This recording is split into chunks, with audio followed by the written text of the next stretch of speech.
It's Monday, the 24th of March 2025, and we're switching gears to some discussions that concerns education. We are focusing on the Polytechnic's curriculum as it relates to Nigeria's developments. We have with us in the studio engineer Dr. Paul Darlington Ibemezie and Ibemezie. He is the rector, Federal Polytechnic, Ngodo Isuochi. Good to have you. Good morning. Good morning, my dear. Thank you, Charles. All right. I don't know. There's this still dichotomy that exists between Polytechnic and university. Most, or if you like, some Nigerians would rather they give attention to institutions that are university institutions over Polytechnic. And I really wonder why. Because again, Polytechnic over the years have seemed to be the institution that gives you practical knowledge about, some of these courses. Why do you think that this dichotomy exists? Well, it's a kind of misplaced priority on the part of the Nigerian citizens. Otherwise, if you really want to know what would be good for this country, is polytechnic education. But we placed a wrong value on certificates. And the policymakers, I will say, at the cost of it all. Because why will you employ people in a certain establishment and you create a ceiling for somebody because he has a HND and the other one has a BAc? You don't look at efficiency, you don't look at person's ability to deliver. You just placed emphasis on the certificates. And some will say that polytechnics are meant for middle and low level manpower, whereas the university is for high level manpower. But that scenario has been changed. The 2019 Polytechnic Act, as amended, stipulates that polytechnics now can train for both middle and high level manpower. But there is still a dracuna there. The dracuna is that the act establishing the MBTE, which is also a regulatory body for the polytechnics, didn't permit them to oversee over degree programs. It's only there in the university. Then how do you now train high manpower when the supervisory body is not permitted to supervise it? And so that advocate has been on for polytechnics to award degrees. You can stop at ND, but immediately after that, you go for Bachelor of Technology, so that it becomes a degree and degree. So what now comes into effect is your performance on the job, the skill and knowledge you have coming into the field. But a situation where you have left the polytechnics, there is a benchmark in the civil service. You don't go beyond a certain level, usually 14. But those of them with degrees can rise to become directors. And such is a very big impediment. And if you, Charles, if you know that your children will be stopped somewhere, you will not like to send your children to the polytechnic. You prefer them to go to the university. And that is that's the situation.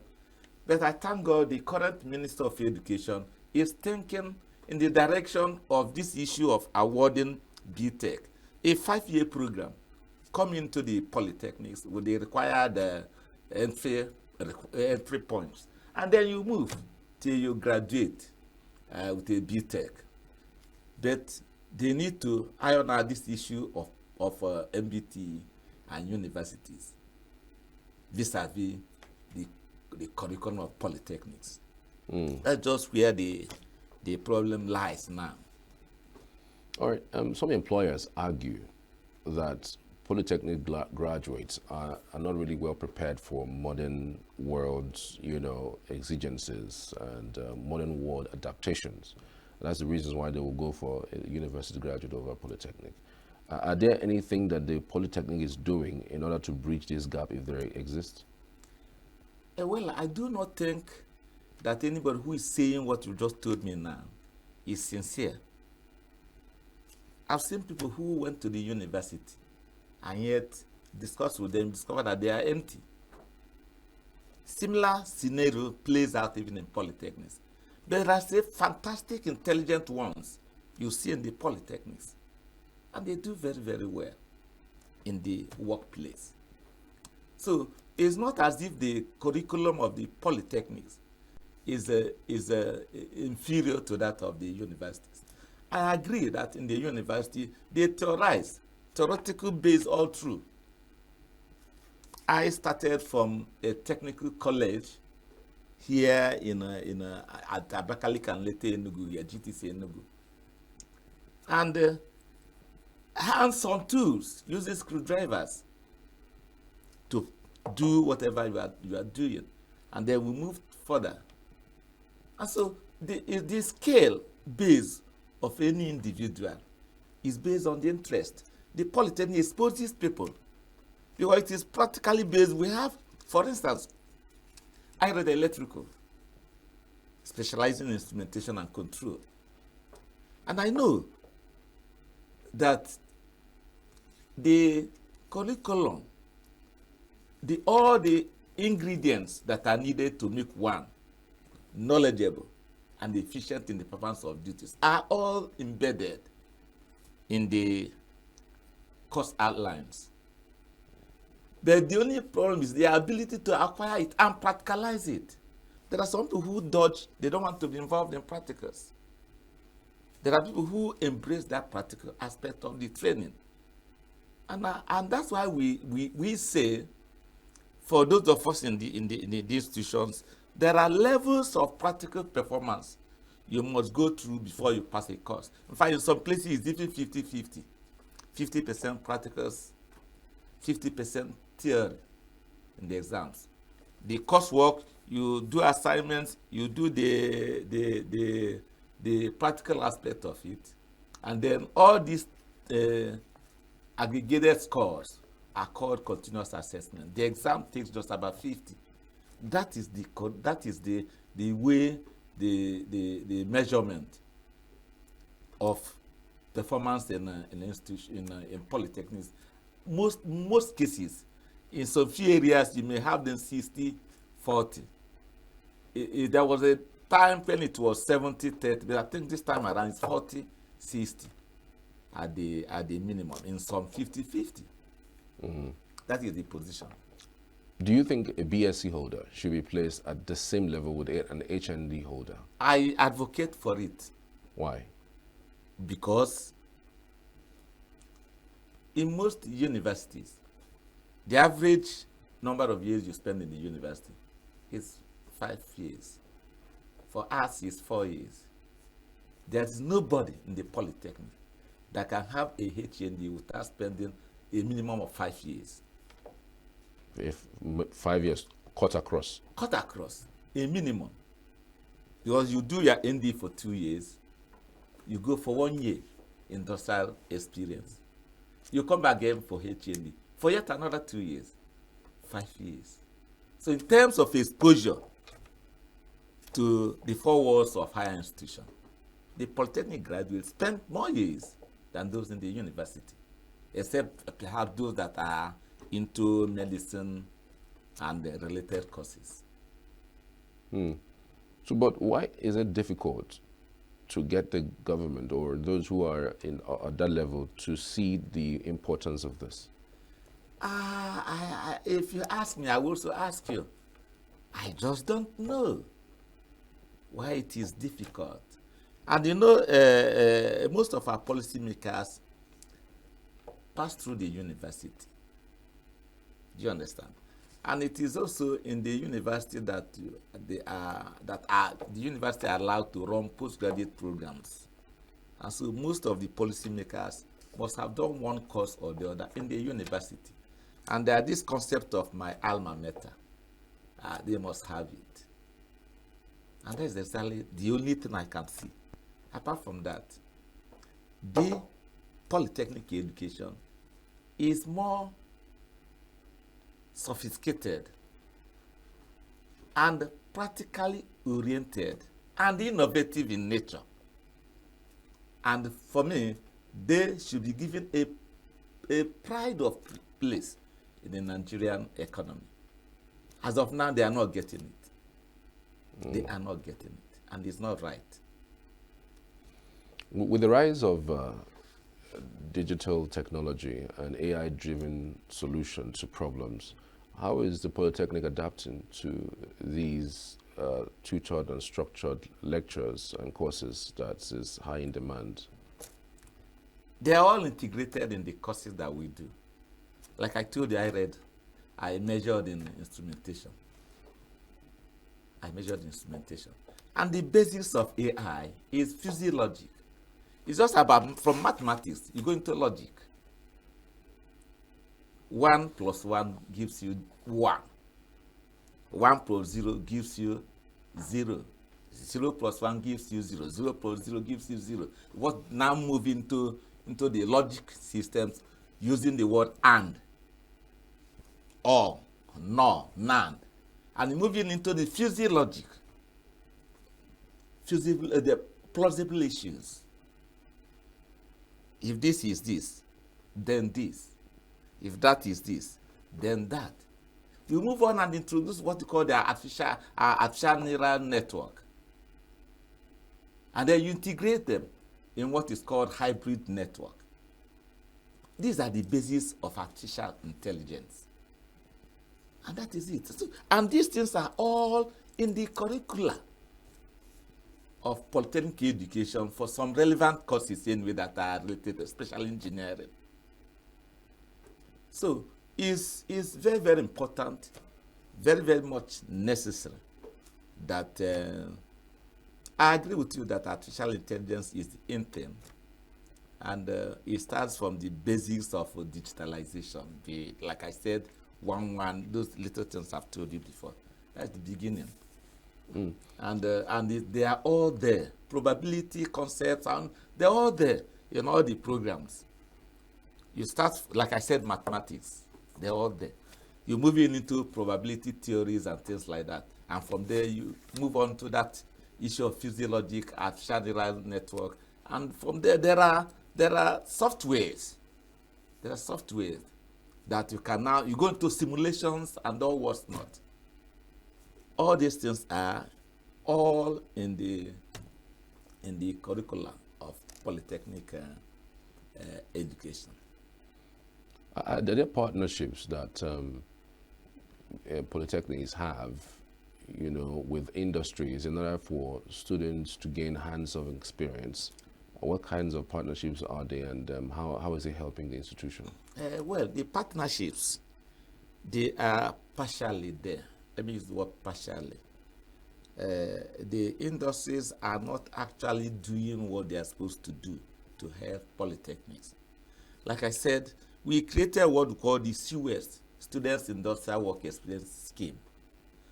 And what we do after, as you start ND1, at the end of that ND1, you go for about 4 months training in an industry.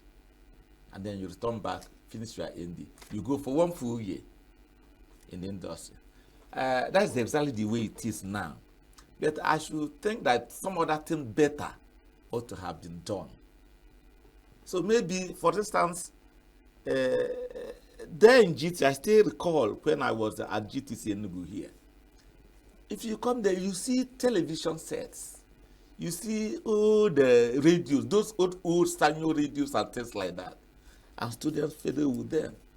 The industries can as well get such equipments that are perhaps obsolete in their companies and bring them into the labs for students to see, because you must see in any education there must be an entry point. You know what you call some use the word entry behavior. You come in, you see what you used to be, what you think it should be, and you begin to project for the future. What you call development.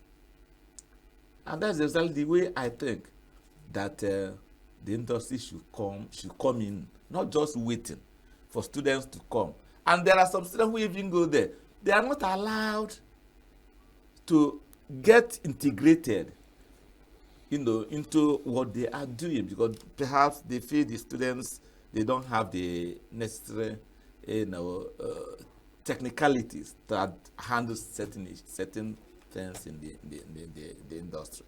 But I think they should integrate them and then supervise them very, very well. Because nobody will want, if you bring a student who doesn't know anything, to handle certain sophisticated equipment like these cameras that I'm seeing here. You wouldn't like anybody to just come and begin to fiddle with it. So, but there should be a way of monitoring them and still ensuring that they do what they are supposed to do and get the necessary knowledge that are needed. We understand how important funding is, and to that extent, there are even reports of underfunding of polytechnics. Do you think, what are your recommendations basically on how funding can be raised for polytechnics? And then how has underfunding affected technical education in polytechnics? I would say yes. Funding is a big factor in enhancing technical education. It's a very big factor. Presently, the government, they are doing their best through the TED fund. Without TED fund, not just the polytechnics, even the universities will have become shadows of themselves. The government also provides budget, what they call the normal capital budgets. They are just like a tip in the ice bag. So it's not enough, and I am thinking that I am advocating that the society, the well-to-do in the society should come in and donate, for the upgrade of certain equipments, infrastructural wise. For instance, for my institution, it's a new institution.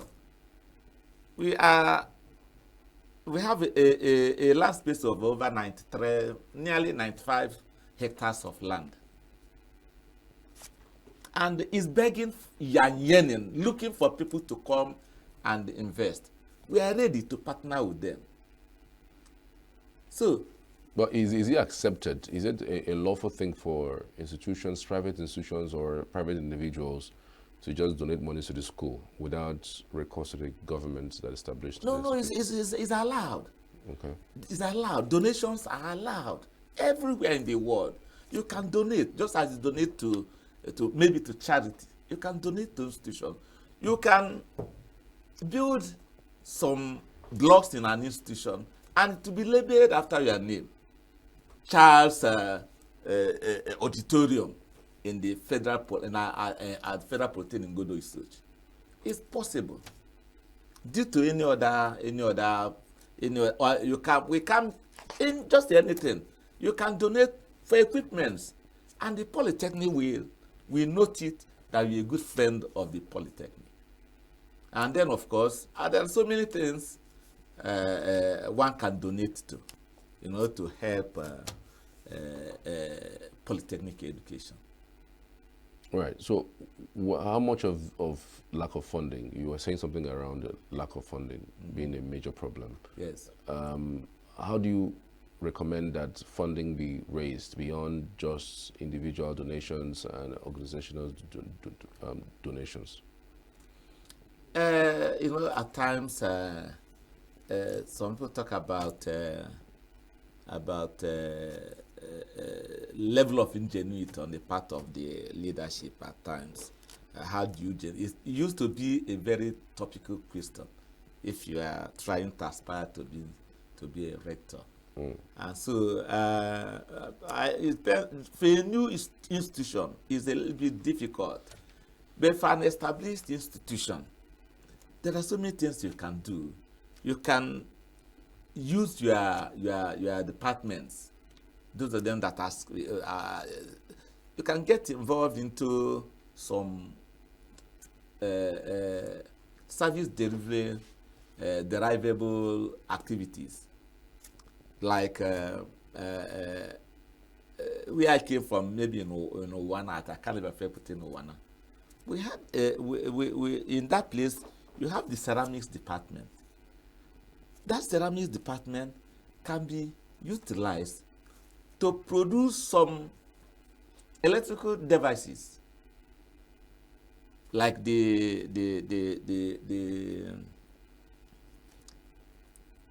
just insulators, that thing that can help you to handle the electrical gadget, like something like this.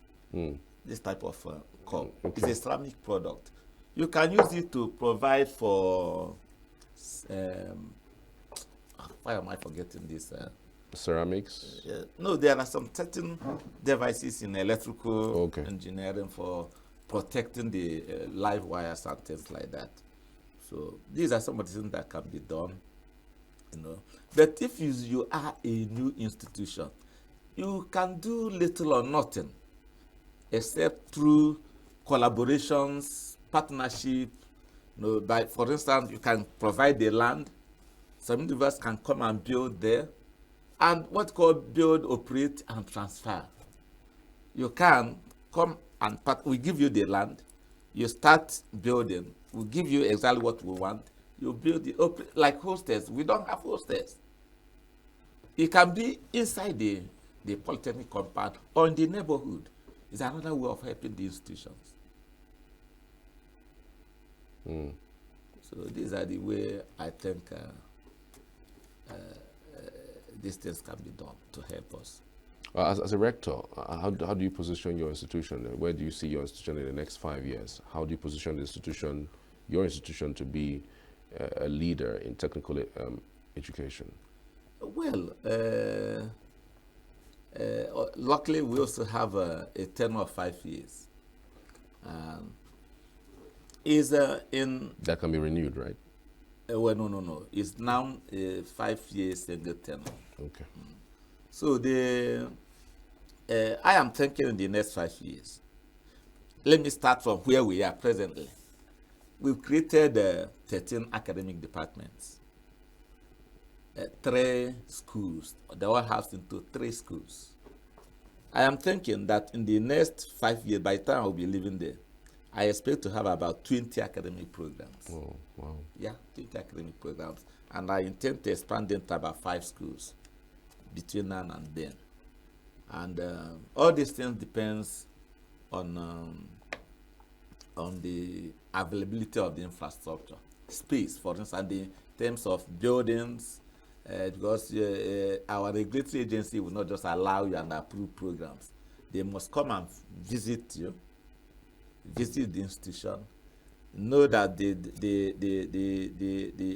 offices for heads of department are suitable enough, that you have enough classrooms, and you have enough equipments for each of the programs you want to introduce. They also would like to know that you have enough staff, qualified staff, the lecturers, the technologists, the technicians.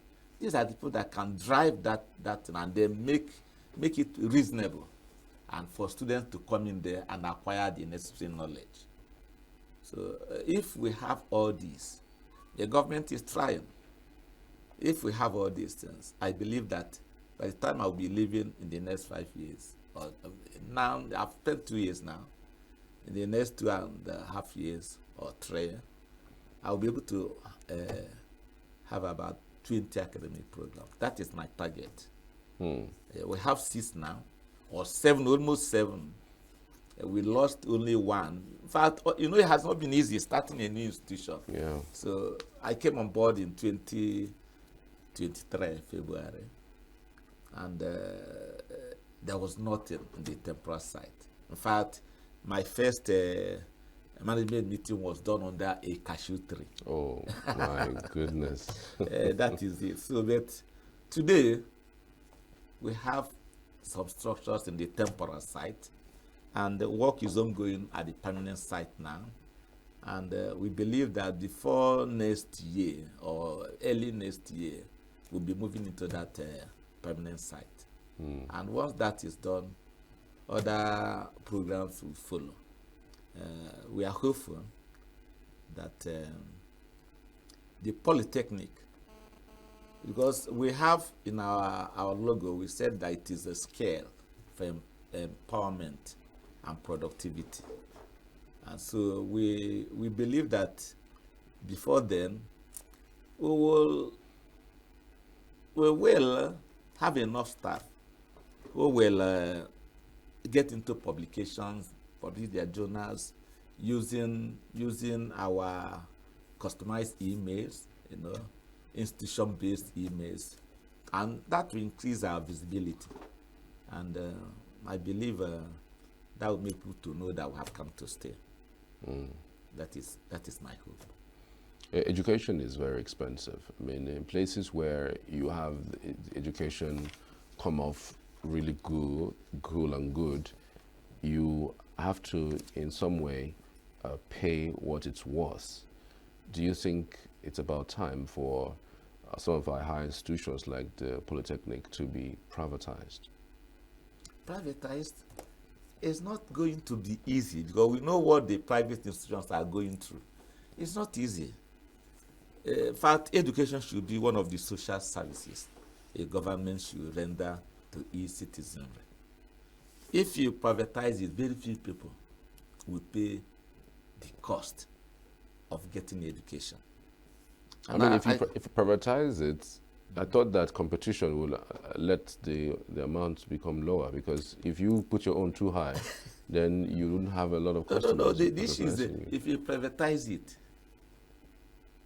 you're required to pay your staff, those that are going to work there. You're required to, of course, the equipment, they need upgrades from time to time, and some need to be changed completely as a result of the advancement in technology. So it requires a lot of investments, and so it will not be easy privatizing. In fact, an average, it will be very difficult for a good number of people to have education. And the aim of this government is to make education accessible to all Nigerians.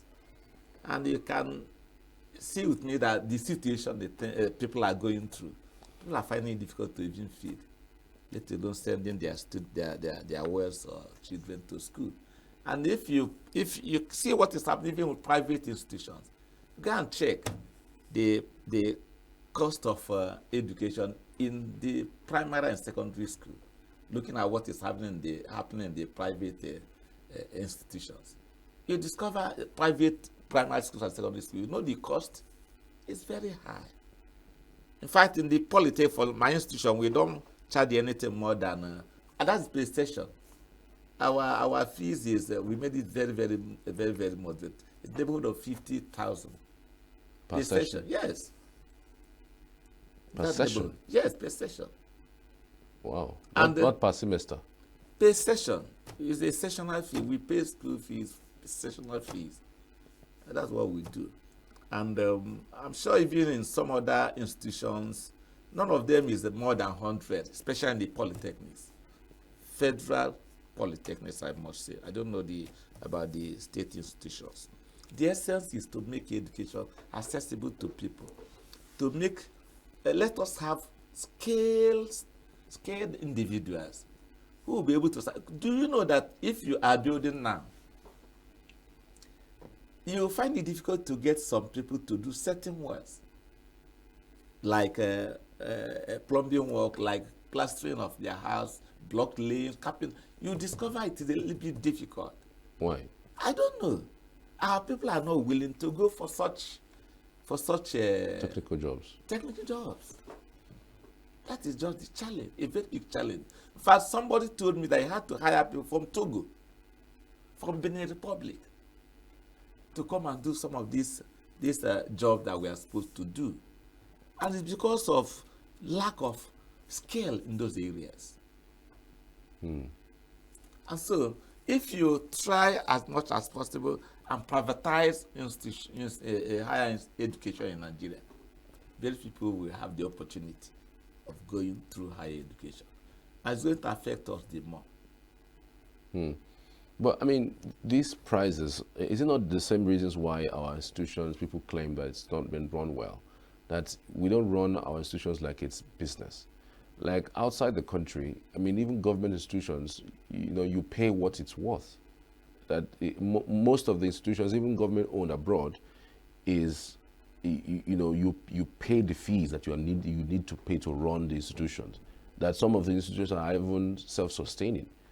I mean, that's the reason why, you are able to, the institutions be self-sustaining, not just self-sustaining, but hire professionals to do their jobs instead of the government all the time being a deficit of running the institutions year in, year out. Well, I don't think Nigeria is ripe for it. However, there are so many businesses one can do, an institution can do. For instance, I know some institutions that opened up microfinance bank.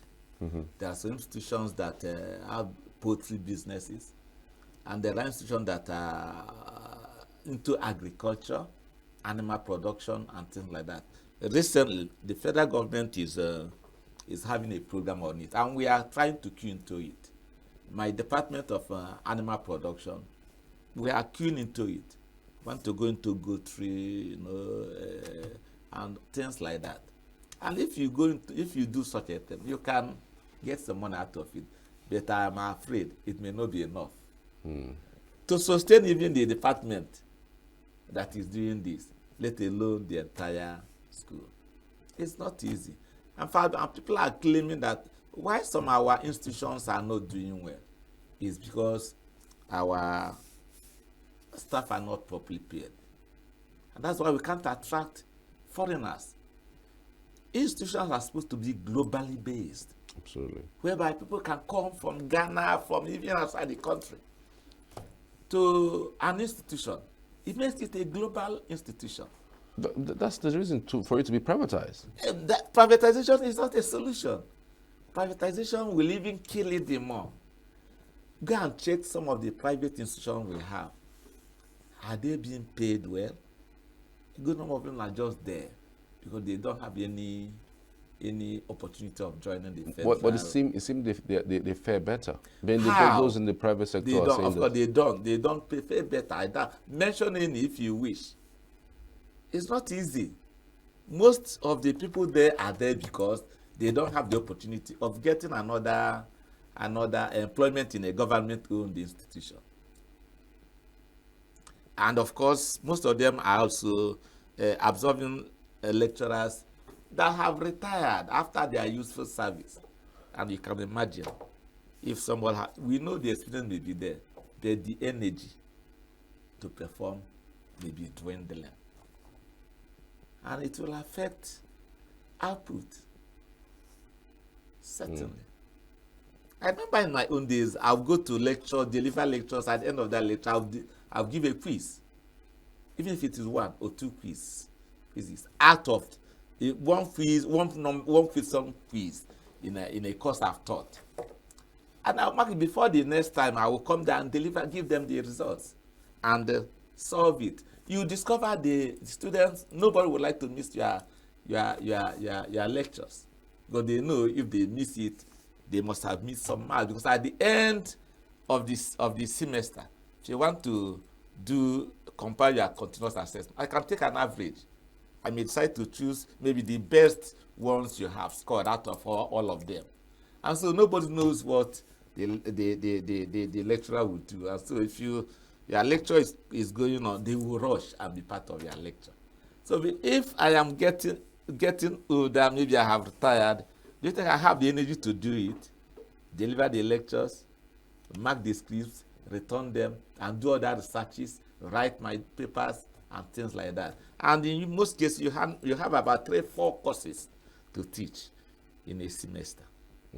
So that is it. So I will not advocate for privatization of polytechnic education in Nigeria. We've heard so much about ASU strike. Yes. We don't really hear so much about Polytechnic strike.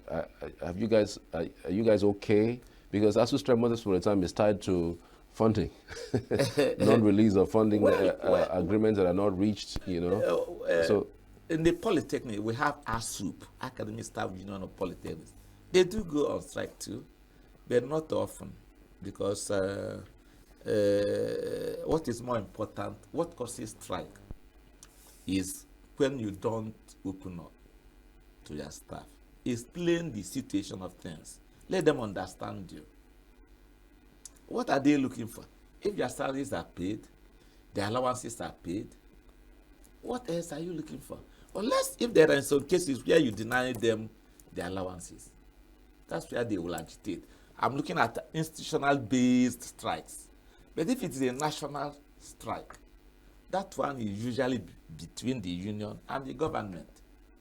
And so the heads of institutions and the management, they don't have much to do with respect to such strikes. And the politics, they do have theirs. They do have theirs. Yeah, but I agree with you, is more in the university than the politics. I don't know why. It's never outspoken. It's only when we have ASU strike, and then maybe a few weeks after, Polytechnic says they are joining. It's like you guys are on the shadows of, you know, the ASU strike. Not so, but I will tell you for sure. Just like the same thing the way we started the Ibemezie. If the politics goes on strike, because the children of the big men are not in the polytechnics, and those of you in the media will not even show interest in it. Says who? Yes, I'm saying this. But if it is the university, once they cough, you will announce it, and government will hear it. The big men who have their children there will also be concerned. That's exactly why it appears theirs is more. It's not. We also have our own share. Recently, the polytechnics, we've been advocating for Nigerian Polytechnic Commission. It's the only arm of the tertiary education without a commission. The university, they have National University Commission. Yes. The colleges of education, they have National Commission for Colleges of Education. But the polytechnics, there is none. We have been advocating for it, that we should be giving Polytechnic Commission. That MBT is saddled with so many things. They are in charge of the nursing education. They are in charge of colleges of what the this other one, what they say, colleges of like cooperative college or G-River, some of these colleges, and so many other things like technical colleges. They are under the supervision of MBT, and then you add the polytechnics. And now we are saying much attention are not being paid to the polytechnics by the government. And that's, we keep on advocating. I'm not a unionist for now, because I am on the side of government. But not much, I would say, is being done to make polytechnics take its pride position in the scheme of things in the Committee of Tertiary Education. Well, this year alone, I think in January, the government established 22 more polytechnics. Well, they made a policy of having one polytechnic in each of the states of the Federation. And that's exactly what bettered the Federal Polytechnic in Godo Isochi. Because in the whole of the Southeast, it's only Abia that has no polytechnic. You have Ohodo in Enugu, you have Oko in Anambra, you have Nekede in Owerri, in Imo, you have Owana in Ebonyi. And just recently, it's Godo Isochi is the one for the Abia State. And I don't know if there are more, but I think for now, I don't know if there's any other state without. But they are almost aiming. They recently also opened one in Abuja for the FCT. That's So what, they just added 22 more in January of this year. I'm not yet, I'm yet to know about that. I don't know which of the institutions. If not, but I'm aware that of Abuja came in so very, very Recently.